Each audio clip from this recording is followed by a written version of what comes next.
I am Vivek Shankar. In previous lecture, I discussed about the law of chemical combinations, in which I discussed about the in detail law of conservation of mass as well as law of constant proportions with the help of examples. So guys, today I discuss about the law of combinations or chemical combinations, in which I discuss about the law of multi-proportions. So guys, this law is very important, that is law of multiple proportions. So guys, let's start the topic now. तो guys आप लोग जैसे जानते हो कि मैंने पिछले lecture में अपने लॉ ऑफ केमिकल कॉम्बिनेशंस के बारे में बात बता रहा था, साथ ही साथ मैंने वहाँ लॉ ऑफ कांस्टेंट प्रोपोर्शंस या फिर हम लोग उसको बोलते हैं लॉ फॉर, है ना, लॉ ऑफ डिफाइंड प्रोपोर्शंस और लॉ ऑफ मास कंजर्वेशन, इसको मैंने डिस्कस कर दिया था with the help of examples. आज हम डिस्कस करेंगे लॉ ऑफ मल्टीपल प्रोपोर्शंस, इसको भी हम एक एग्जांपल लेके इसको अच्छे से आपको क्लियर कर देंगे, ठीक है। तो सबसे पहले मैं आपको बताना चाहूँगा कि लॉ ऑफ मल्टीपल प्रोपोर्शंस है, पहले आप हेडिंग डाल दीजिए law of multiple proportions, multiple proportions, law of multiple proportions. तो लॉ ऑफ मल्टी प्रोपोर्शंस की अगर हम लोग बात करते हैं तो this law proposed by Dalton in 1803, यानी कि ये जो लॉ था इसको डाल्टन ने, है ना, बताया था, प्रपोज किया था, और साथ ही साथ किस सन में प्रपोज किया था, 1803 में। कब किया था बेटे? 1803 में। तो आप इसको लिख लीजिएगा बेटे, क्विज वगैरह में बड़े पूछे जाते हैं इस टाइप के क्वेश्चन। तो आप लिखिएगा this law proposed by Dalton, है ना। इसको किसने दिया था बेटा? डाल्टन ने दिया था। कब दिया था? इन 1803, है ना, इन 1803। इट स्टेट दैट आपको दिख रहा है बेटे, है ना। इसका क्या कहने का मतलब था पहले वो समझिएगा। इट स्टेट दैट, समझिएगा बेटा ये क्या कहना चाह रहा था। When two elements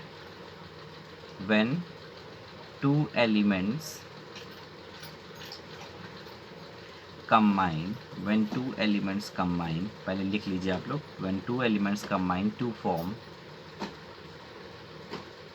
to or more compounds. तो पहली लाइन का जैसे आप लोग मतलब जान चुके होंगे, जब दो या दो से ज़्यादा एलिमेंट आपस में कंबाइन करते हैं तो उससे, है ना, दो या उससे ज़्यादा आपके कंपाउंड्स बन जाते हैं, है ना। तो इनका कहने का मतलब है जब दो एलिमेंट्स आपस में कंबाइन करेंगे तो दो या उससे ज़्यादा आपके क्या बन जाएंगे बेटे? कंपाउंड्स बन जाएंगे। Then the different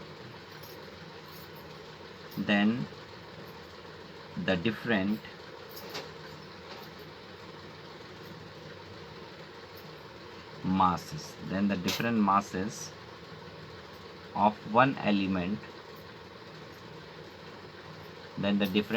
of one element which combine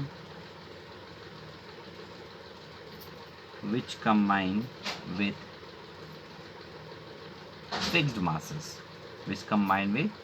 fixed masses of the other elements, ठीक है। bears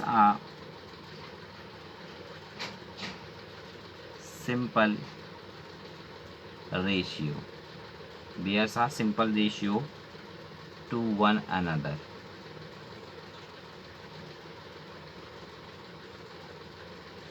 that is the law of multiple proportions, है ना। तो मैं आपको इसको बिल्कुल सिंपल लैंग्वेज में बताना चाहूँगा, बहुत ध्यान से समझिएगा। पहले तो आप ये जानते हो बहुत अच्छी तरह, मैंने बताया है कि डाल्टन्स ने 1803 में ये प्रपोज किया था कि जो भाई जब दो एलिमेंट्स, समझना बहुत ध्यान से, जब दो एलिमेंट्स आपस में कंबाइन करेंगे तो दो या उससे ज़्यादा आपके क्या मिलेंगे? आपको कंपाउंड्स मिलेंगे, ठीक है।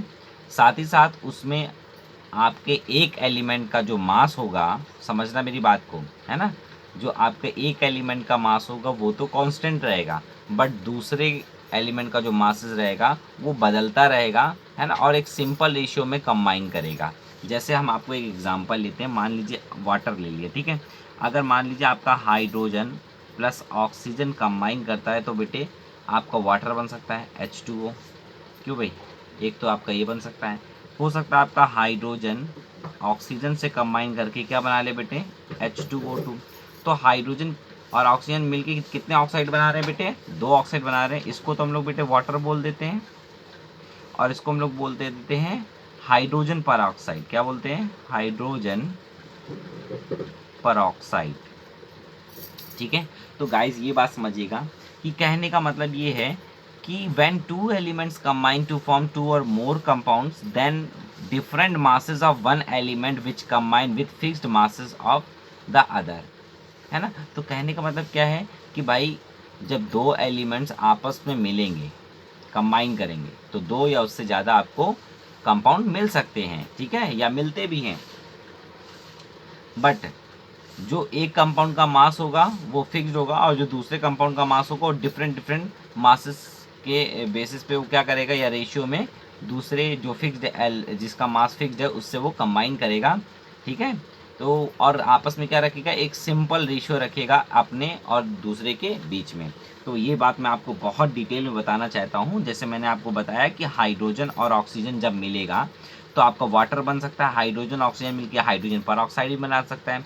तो आप देख रहे हो इनमें जो इनका मास का रेशियो है, तो इसमें एक का मास का रेशियो तो बिल्कुल फिक्स्ड है, बट दूसरे का जो मास का रेशियो है वो क्या हो रहा है बेटे, दूसरे का मास का रेशियो जो आपका प्रेजेंट है वो क्या है बेटे, डिफरेंट है। कैसे डिफरेंट है, आइए इसको हम लोग प्रूफ करते हैं, ठीक है। कैसे प्रूफ करोगे, तो मैं आपको बताऊंगा कि सपोज करिए इसको लिखिएगा लेट ऑक्सीजन, है ना, let oxygen combine with hydrogen, combine with hydrogen to form two oxides, two oxides, the oxygen, है ना, इस तरह से लिखिएगा, the oxygen content in one oxide, है ना, when oxygen combine with hydrogen to form two oxide, the oxygen content in one oxide, है ना, कौन सी ऑक्साइड ले रहे हैं बेटे यहाँ पर हम लोग, वाटर, इज, है ना, 88.89%, while that in the other oxide, है ना, कौन सी, हाइड्रोजन पर ऑक्साइड, दूसरी कौन सी थी बेटा, हाइड्रोजन पर ऑक्साइड इज 94.12%, ठीक है। तो उसका कहने का मतलब ये है कि जब हाइड्रोजन जो है ऑक्सीजन से कंबाइन करेगी तो वो आपका H2O भी बना सकती है और साथ में हाइड्रोजन परऑक्साइड भी बना सकती है। इसमें जो ऑक्सीजन का परसेंटेज है वो 88.89 है परसेंट है, जबकि H2O2 में जो ऑक्सीजन है वो है आपकी 94.12% प्रेजेंट है। तो आइए देखते हैं इनके मासेस के बेसिस पे। तो फॉर पहले लेते हैं हम लोग फॉर वाटर, H2O के लिए देखते हैं। तो आप जानते हो मास ऑफ ऑक्सीजन, है ना, मास ऑफ ऑक्सीजन कितना दिया गया आपको, मान लीजिए वाटर 100 ग्राम है तो कितना होगा ऑक्सीजन, 88.89 ग्राम, यही तो होगा बेटे। या आप बोल सकते हैं ये जो मास परसेंटेज आपको दे रखा है ऑक्सीजन का, तो ये तो यही है ना। अब मास परसेंटेज ऑफ हाइड्रोजन कितना होगा, अगर मास परसेंटेज ऑफ हाइड्रोजन निकालें, है ना, हाइड्रोजन, तो आप बताइए टोटल वाटर का मास परसेंटेज कितना, 100 है। तो 100 में ऑक्सीजन का अगर घटा दें तो मुझे हाइड्रोजन का मिल जाएगा। तो 100 माइनस 88.89 दैट इज़ 11.11, ठीक है। तो इतना परसेंट जो है आपका हाइड्रोजन प्रेजेंट है, इतना परसेंट क्या बेटा प्रेजेंट है, हाइड्रोजन प्रेजेंट है H2O2 में, सॉरी H2O में, किस में प्रेजेंट है बेटा, H2O में। क्लियर है यहाँ पर, क्योंकि वाटर का क्या होगा बेटा, वाटर तो 100% होगा, 100% में आपका 88.89% ऑक्सीजन है, तो रेस्ट ऑफ द क्या होगा बेटा आपका, हाइड्रोजन होगा, जस्ट लाइक दैट, ठीक है। आगे देखिएगा, 10, ठीक है, ध्यान दीजिएगा, 10 11.11 gram of hydrogen reacts with 88.89 gram of oxygen. भाई इसको बोल सकते हैं कि नहीं, मान लीजिए अगर मेरा 100 ग्राम वाटर बन रहा है तो 100 ग्राम में अगर आपका 11.11 ग्राम आपका हाइड्रोजन जो होगा, जब वो 88.89 ग्राम हाई ऑक्सीजन से रिएक्ट करेगा तब क्या बनेगा आपका 100 ग्राम वाटर बनेगा। कितने ग्राम वाटर बनेगा 100 ग्राम, ठीक है। अगर मान लीजिए इसका मैं 1 ग्राम ले लूँ, 1 ग्राम ऑफ हाइड्रोजन जो है ना, 1 gram of hydrogen reacts with है ना 88.89 divided by 11.11 gram of oxygen. अगर वो इतने ऑक्सीजन के साथ रिएक्ट करेगा तो कितने ग्राम बनाएगा, तो 11 8 88 होता तो लगभग कितना बनाएगा 8 ग्राम, है ना, 8 ग्राम ऑफ ऑक्सीजन। तो कहने का मतलब है जब आपका 1 ग्राम हाइड्रोजन होगा तो वो 8 ग्राम ऑक्सीजन के साथ कंबाइन करेगा। जब 11.11 ग्राम आपका हाइड्रोजन होगा तो वो 88.89% है ना, या ग्राम ऑफ ऑक्सीजन से कंबाइन करेगा। ये बात क्लियर हो गई। तो ये वाटर के लिए आपने देखा कि अगर वाटर में आपका 88.89% ऑक्सीजन प्रेजेंट है तो इसका मतलब ये हुआ कि 1 ग्राम हाइड्रोजन जो है वो 88.89 ग्राम, है ना, या बोल सकते हैं सॉरी 1 ग्राम जो हाइड्रोजन है वो 1 ग्राम जो हाइड्रोजन है वो 8 ग्राम ऑक्सीजन के साथ कंबाइन होकर वाटर बनाएगा। क्या बनाएगा 8 ग्राम ऑक्सीजन के साथ कंबाइन होकर क्या बनाएगा बेटे वाटर बनाएगा। यहाँ से आपको ये पता चल गया, यानी हाइड्रोजन का मास 1 है और आपके ऑक्सीजन का मास कितना हो गया बेटे 8 हो गया। कितना हो गया बेटे 8। क्लियर है, आगे बढ़ते हैं। देखिए बेटे मैंने पेज को टर्न कर दिया है। आप लोग क्या करेंगे, आप लोग वीडियो को पॉज करके, ठीक है, इसको आप नोट डाउन कर लेंगे। अब आगे देखिएगा, है ना, आप बात करते हैं फॉर H2O2। अगर H2O2 के लिए देखें तो आप बताइए मास परसेंटेज कितना दिया था, मास परसेंटेज ऑफ ऑक्सीजन कितना दिया था, मास परसेंटेज ऑफ ऑक्सीजन दिया था 94.12% दिया हुआ था, है ना। अब बात मैं करूँ कि मास परसेंटेज ऑफ हाइड्रोजन कितना आपको दिया होगा, तो 100 में से 94.12 को आप माइनस कर दीजिए, फिर 5.88 आपको परसेंटेज क्या होगा बेटा हाइड्रोजन होगा। इट मीन्स दैट अगर आपका 5.88% हाइड्रोजन 94.12% ऑक्सीजन से कंबाइन करेगा तो 100% वो क्या बनाएगा बेटे H2O2 बनाएगा। क्या बनाएगा 100% H2O2 बना लेगा भाई। जब ये और ये आपस में कंबाइन करेंगे तो H2O2 भी तो बनेगा, बट उसमें रेशियो कितना होना चाहिए 5.88 से कितना होना चाहिए बेटा 94.12 से कंबाइन करना चाहिए। इतना परसेंटेज अगर आपका हाइड्रोजन का तो इतना परसेंट जब ऑक्सीजन का कंबाइन करेगा तभी आपका H2O2 बनेगा। कितना बेटा 100%। चलिए अब बात करते हैं मास की, तो 10 है ना, तो आप बोल सकते हो 5.88 gram of hydrogen reacts with, अगर इतनी जो आपकी हाइड्रोजन वो कितने ऑक्सीजन से रिएक्ट करती है, react with 94.12 gram of oxygen.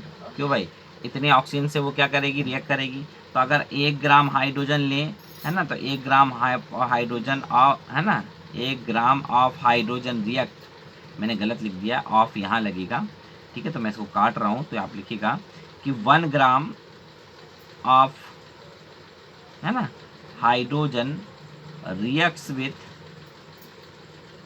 है ना, रिएक्ट्स विथ क्या करोगे बेटा, जो आपको कितने ग्राम से रिएक्ट कर रहा है 94.12 डिवाइडेड बाय 5.88, है ना, ग्राम ऑफ ऑक्सीजन। इतने ग्राम ऑक्सीजन से, अब इसको सॉल्व करो जरा, काटो, पॉइंट से पॉइंट कैंसिल हो गया, है ना, तो आपका ये कितने टाइम जाएगा 16 5 जा कितना होता है 16 5 जा कितना होता है बेटे 80 होता है। कितना होता है बेटे 80, याद रखिएगा बेटा, है ना। तो 16 5 जा कितना होता है 80।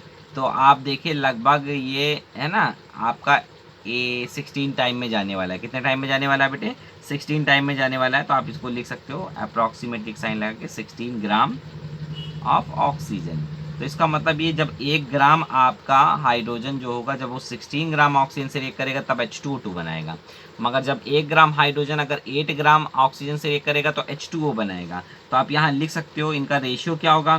तो आप जानते हो कि 1 ग्राम जो हाइड्रोजन होगा वो अगर 8 ग्राम ऑक्सीजन से रिएक्ट करेगा तो वाटर बन जाएगा। तो क्या बन जाएगा, रिजल्टेंट वाटर बन जाएगा। बट अगर 1 ग्राम ऑफ हाइड्रोजन रिएक्ट करेगा बेटे, है ना, 16 ग्राम ऑफ ऑक्सीजन से, तो क्या बनाएगा बेटा, H2O2 बना देगा। क्या बना देगा, H2O2। तो देख रहे हो कि आप देख रहे हो कि इन दोनों का मास में जो हाइड्रोजन का मास है वो तो कांस्टेंट है, बट वो ऑक्सीजन के different different kinds of masses से कंबाइन करके डिफरेंट डिफरेंट जो कंपाउंड्स है वो सिंथेसाइज कर रहा है। इसी को ही हम लोग क्या बोलते हैं, लॉ ऑफ मल्टीपल प्रोपोर्शन। अब लॉ ऑफ मल्टीपल प्रोपोर्शन का क्या मतलब है कि इनका रेशियो क्या होगा। इनका देखिए रेशियो देखोगे तो कितना होगा, है ना, एक एक तो रेशियो इसका बराबर है। इसका कितना होगा, 1:2 का रेशियो है। देखो कितना है, 1:2 का। अरे 8:16 देखो तो 1:2 का रेशियो है।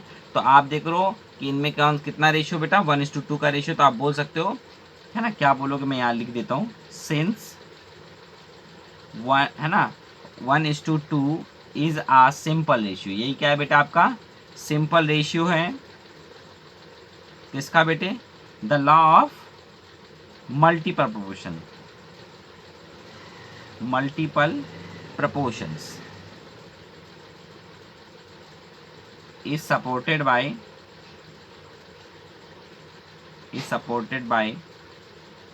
the above data, है ना। जो भी मैंने above डाटा ले रखा था उसके अकॉर्डिंग इसको मैं प्रूफ कर दिया हूँ, ठीक है। तो आप जान गए बेटे, इस लॉ को समझ में आया। कहने का मतलब ये है कि एक का अगर मास फिक्स्ड है तो वो दूसरे के डिफरेंट डिफरेंट मासेस से वो कंबाइन करके different different kinds of compounds बना सकता है। कब, जब दो एलिमेंट्स आपस में कंबाइन करेंगे। तो गाइस ये बात आपको क्लियर हो गई। अगर आपको वीडियो अच्छा लगे तो लाइक एंड सब्सक्राइब करना ना भूलें, और अगर आपका कोई क्वेरी हो तो आप कमेंट बॉक्स में मुझसे पूछ सकते हो। Thank you so much for watching my video. Next video में मैं आपको इसके न्यूमेरिकल्स जो है वो मैं कराऊंगा। Thank you so much.